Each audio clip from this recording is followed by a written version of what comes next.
मृत्यु के पश्चात प्राणी को धर्मराज के दरबार में ले जाया जाता है।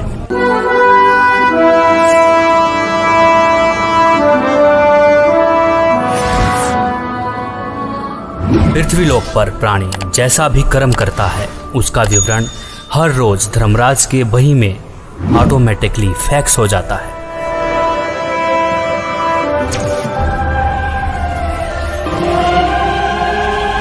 जहां धर्मराज हर प्राणी का लेखा जोखा करते हैं। इसीलिए धर्मराज को 21 ब्रह्मांड का न्यायाधीश भी कहा जाता है। जीवात्मा को पेश किया जाए।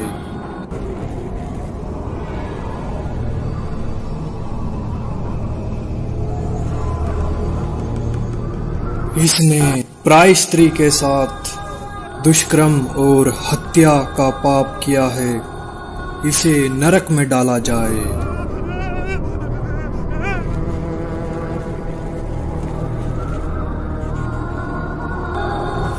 जो भ्रष्टाचार, चोरी, मदिरापान, नशा आदि करते थे,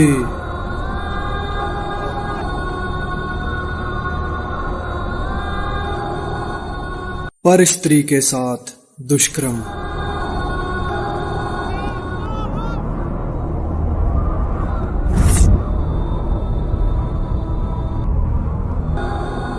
पर पुरुष के साथ नाजायज संबंध और धोखाधड़ी।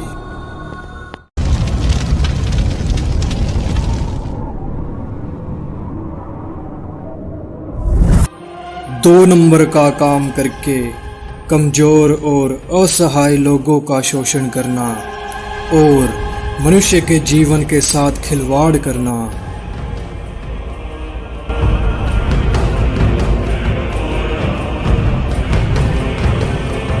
शास्त्र अनुकूल भक्ति न करके शास्त्र के विरुद्ध भक्ति करते रहे। कोई तत्वदर्शी संत को गुरु न बनाया।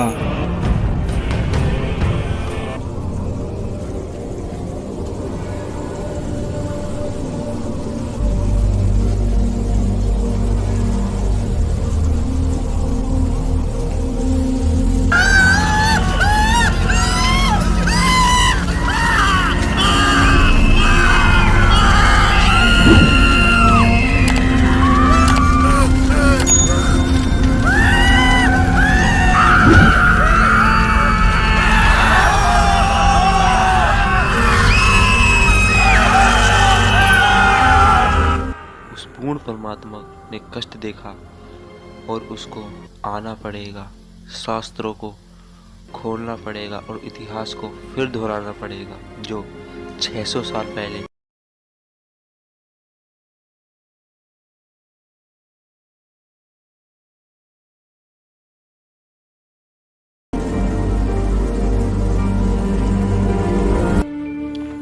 सबकी मदद करने वाला,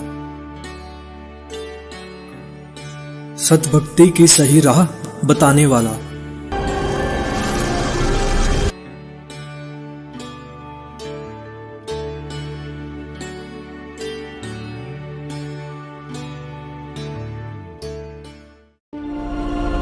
बहुत सारी आत्माएं तत्व ज्ञान को जानकर सतलोक चली जाएंगी।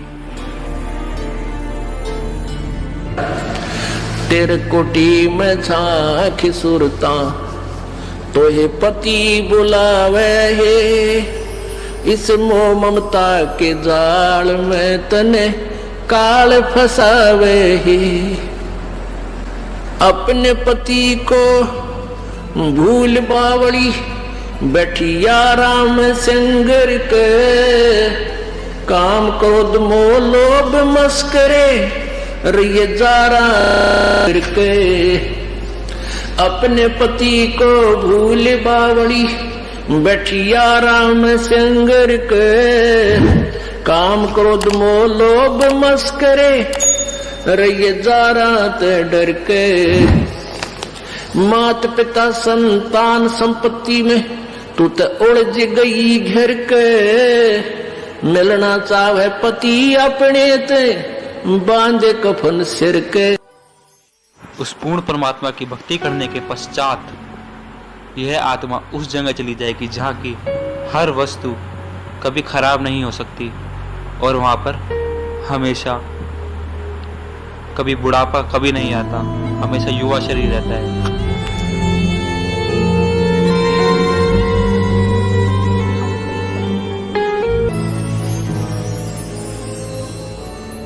सतलोक में चल मेरी सूरता,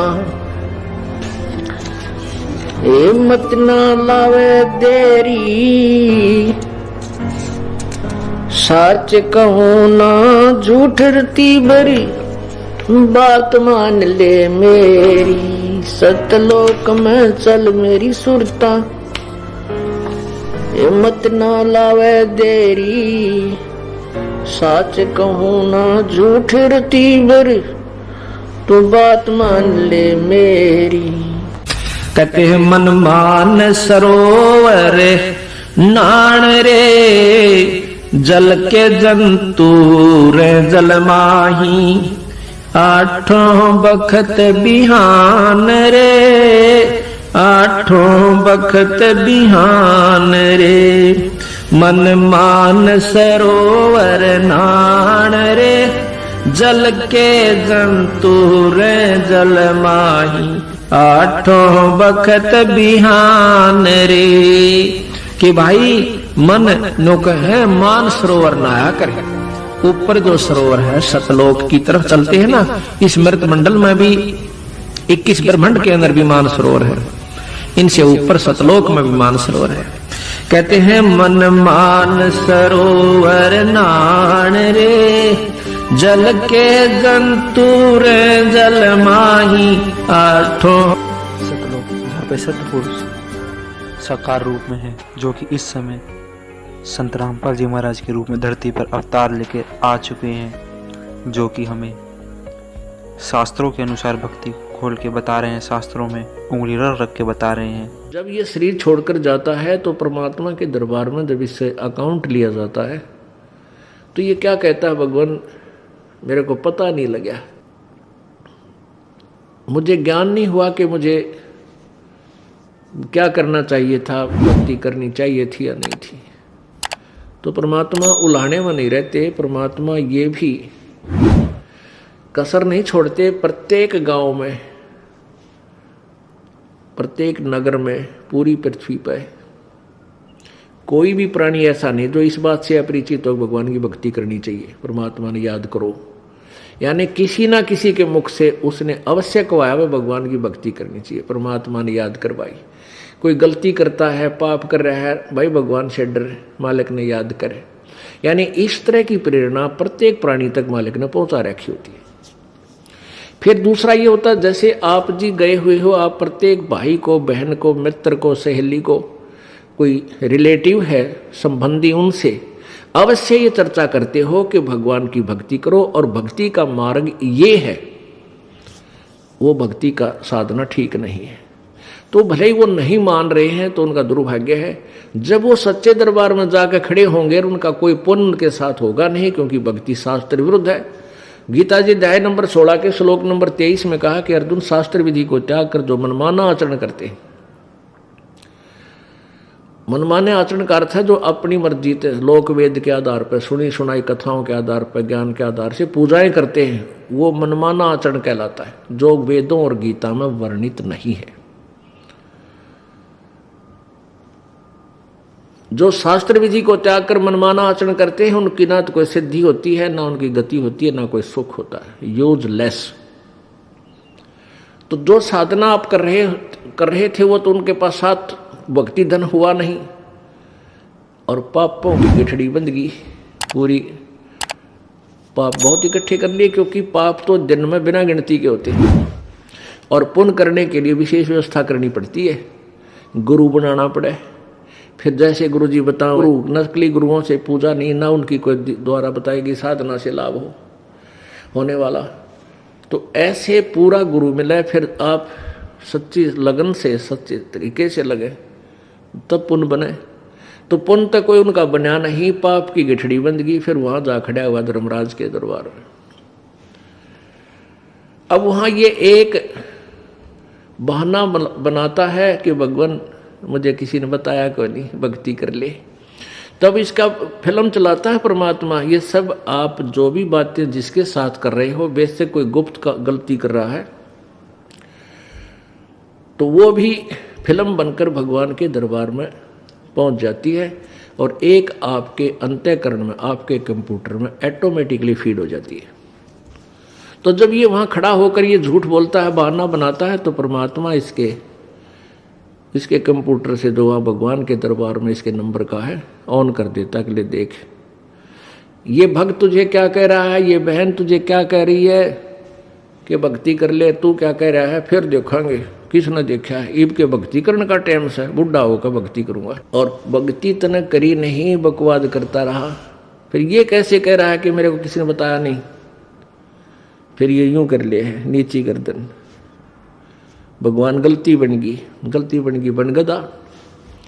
अब गलती की सजा दूं मैं, मेरे पास और कोई विकल्प नहीं। जिसी तू करेगा वैसा फल दे दूंगा। तेरा पुण्य होता तो स्वर्ग भेज दूं, हो देवता बना दूं, पुण्य नहीं है तो बन गदा। फिर ये कहता माफ करो भगवान, माफ करो परमात्मा। फिर धर्मराज कहता है जब तुझे मनुष्य शरीर कभी प्राप्त हो तब तू भक्ति करना भाई, अब कुछ नहीं बना, जाइए। तो जब ये माँ के गर्भ में वहां से जब ये मानव शरीर प्राप्त करके चलता है, वहां के जो देव पुरुष हैं वो भी कहते हैं इस आत्मा को कि भाई तेरा दाव लग गया और ये मनुष्य शरीर बार बार नहीं मिलता, पूरे संत की तलाश करिए। देवता भी पछता रहे हैं कि हमने तो गलती कर दी, हमें भी संत पूरा नहीं मिला, हमारी भी जन्म मृत्यु होगी और कभी मनुष्य शरीर मिलेगा तो पूरे संत न ढूंढांगे भाई। इन अधूरे संतों के आधार पर हमने भक्ति कर ली, हम पार नहीं हो पाए, हम फिर जन्म मृत्यु में। तो आने वाले मानव शरीर प्राप्त करने वाले को प्रत्येक नेक सलाह देते हैं कि तेरा दाव लग गया भाई, भक्ति करिए, बकवाद मत करना। तो वहां तो ये बिल्कुल पक्का होका हुआ है, माँ के गर्भ तक इसको याद रहता है। बाहर आते ही फिर ये 3 गुणों के प्रभाव से ये भूल जाता है।